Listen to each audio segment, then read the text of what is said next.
Hello YouTube, Who's Your Archer here. Just a quick video. Apologize for not doing a Sunday stump. Sunday was just too beautiful a day. It was the first day in a couple weeks that it never got above the mid 70s, so it was just beautiful. And I had to be out in it. And when I'm out in it, I don't usually bring along video equipment because I can't, when I'm enjoying things, I don't like to step out of them. And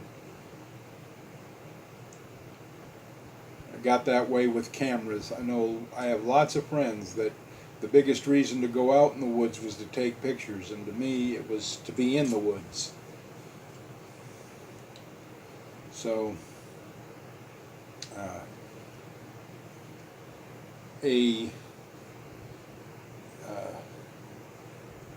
this is the Duluth Trading Company ventilated boonie, and as you can see, I've added a paracord hat band to it that I actually got for a different hat, traded for this, and I think it goes remarkably well with this Duluth Trading Company ventilated boonie. I think it really adds something, breaks up the monotony that no hat band with no hat band. I really think hats need a band, and I'm a hat guy. So do you think it looks better with the band? A couple of you said that this looks pretty good on me. I think it looks even better on me now that it's got a hat band. But you know, I could be prejudiced. There will be a foil pack Friday. Thursday I'm going to go to the grocery store and pick up the things to make the dish. Just need a couple more ingredients, and I think you're going to like it, especially if you try it yourself. I've got all the vegetables picked out. I just have to decide what protein I'm going to use. Excuse me, it's been a long hot day. Oh, we had a wonderful Monday. Woke up with no water. Not one, but two water mains broke. The main pipe that delivers water to the entire city, if not the entire county, broke. So there were no restaurants open. The only places that were open were pizza delivery places. So everybody that I work with had an extra day off yesterday, and at least one manager was. It was Monday is the last day of our work week, and she was really looking forward to it because she was going to work 12 hours that day, so she was going to have some overtime, so she ended the week on just 38 hours. So she would have had 10 hours of overtime if she'd have worked Monday, pardon me. So, you know, I can understand. I was only scheduled to work about 4 hours, so as I said, they're cutting our hours. Unless you're a closer, and not something I want to do, but I might do to get some more hours. I don't know.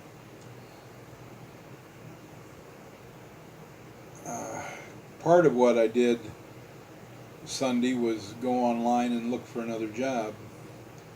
Unfortunately, the one place I know will hire me, I can't get their website to work on my tablet or my phone.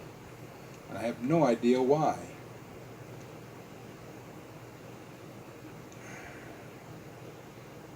And I was asked to put in an application for management for another place. When I was standing in line, I mentioned to the cashier that I used to be a manager with that company, and as the manager on duty walked past, she said, "Do you want to be one again?" I haven't applied for that yet because, to be quite honest, I don't know if I want to work 60-hour weeks. Uh, one day off a week and stuff like that. It just, at my age, that doesn't appeal to me. I've done more hours than that when I was younger, and they never bothered me. And I'm sure I could do it again, but I'm not sure I want to. I mean, yeah, it'd be nice to have more money, but what are you going to spend it on? You don't. You got one day off a week. All you're going to want to do is get some extra sleep, and eat a really good meal someplace. That's pretty much what. When I work lots and lots of hours and I get one day off, and I'm talking, when I say good meal, I mean a nice, well-balanced meal that when you work 60 hours a week, you're probably not getting.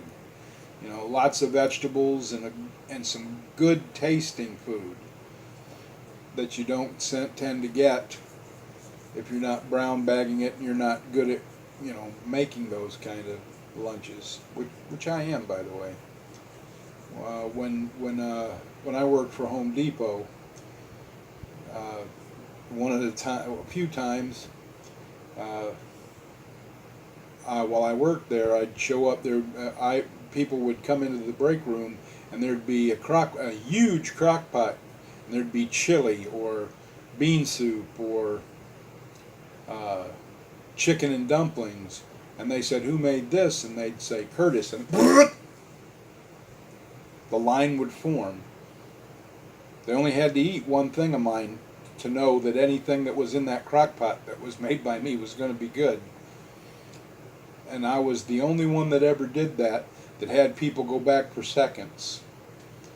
Normally they'll be good and and save some for other people. But when I made chili, or I made bean soup, or I made chicken and dumplings, one time I had chafing dishes, and I made my seasoned beyond reason garlic chicken, and the first people that went to lunch ate all of it.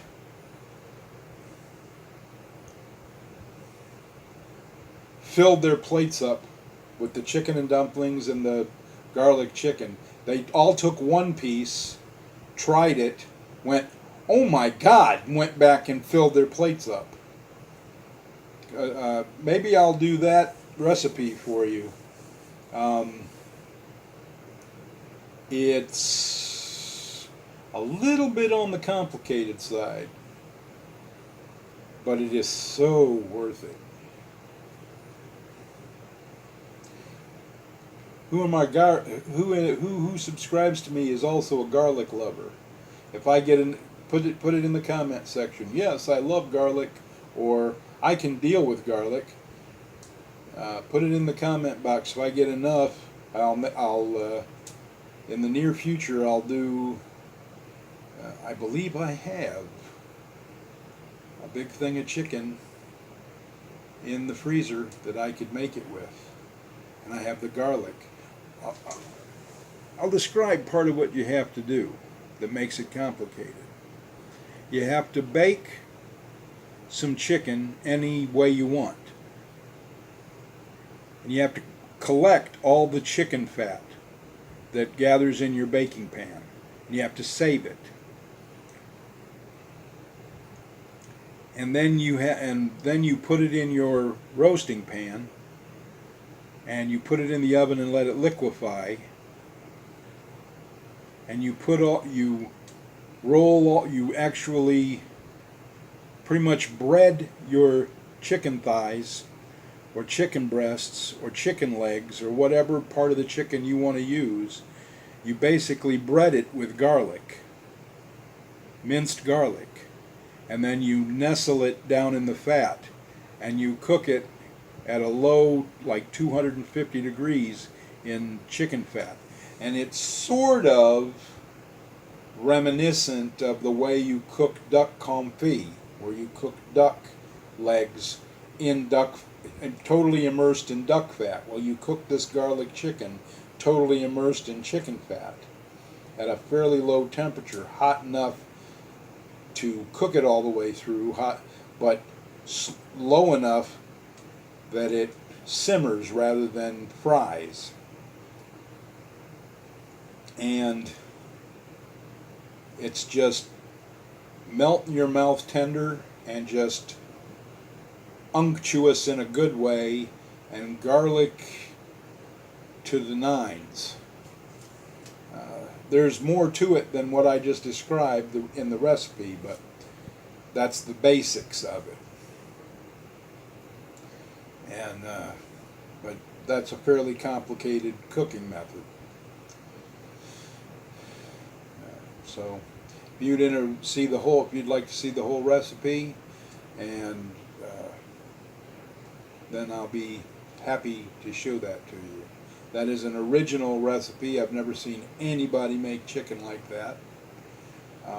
One of the chapters in the cookbook I wrote that a computer virus ate was "Seasoned Beyond Reason" was the title of the chapter, and every one of those recipes there was nothing subtle about anything. Okay, there's a time for subtle food, but at the same time, I believe there is a time to completely overwhelm your palate. Just drive you absolutely to distraction with flavor. There's reasons for that. You will eat less because your palate becomes saturated. But you will enjoy every single bite. And the garlic chicken is one of the seasoned beyond reason. There's also Forget Your Fear of Hell hot wings, where it was another thing in there. They were murderously hot, and I fed them to people that didn't like spicy food and still couldn't stop eating them. Sitting there crying from the pain, and eating more.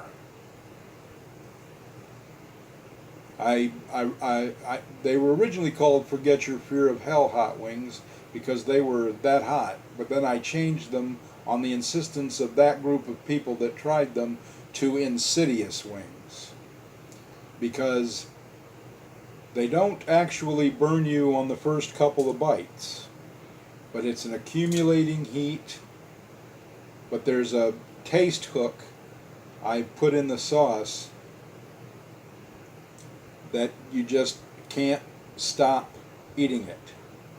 You're just taste bud driven to eat more, no matter how much your eyes are watering, you're crying, you're sweating, sweating, and your cheeks burn.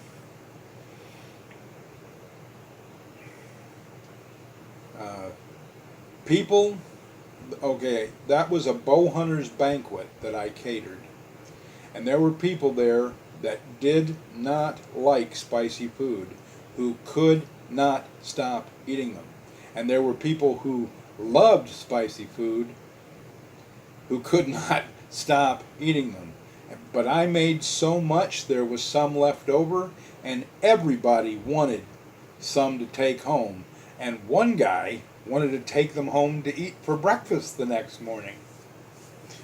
I think that was the best part of the whole night, when the guy said, "Can I take about 20 of these to eat for breakfast in the morning?"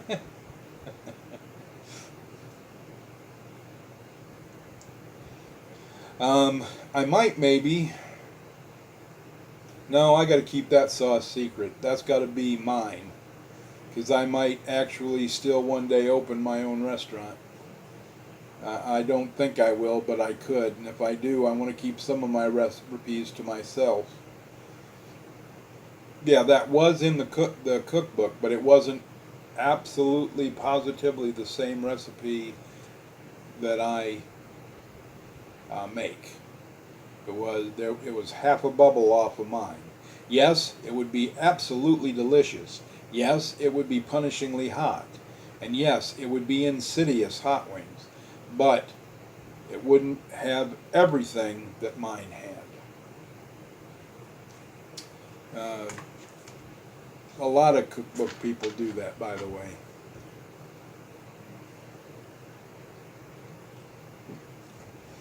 Oh, that is the saddest part of drinking anything. When it's empty.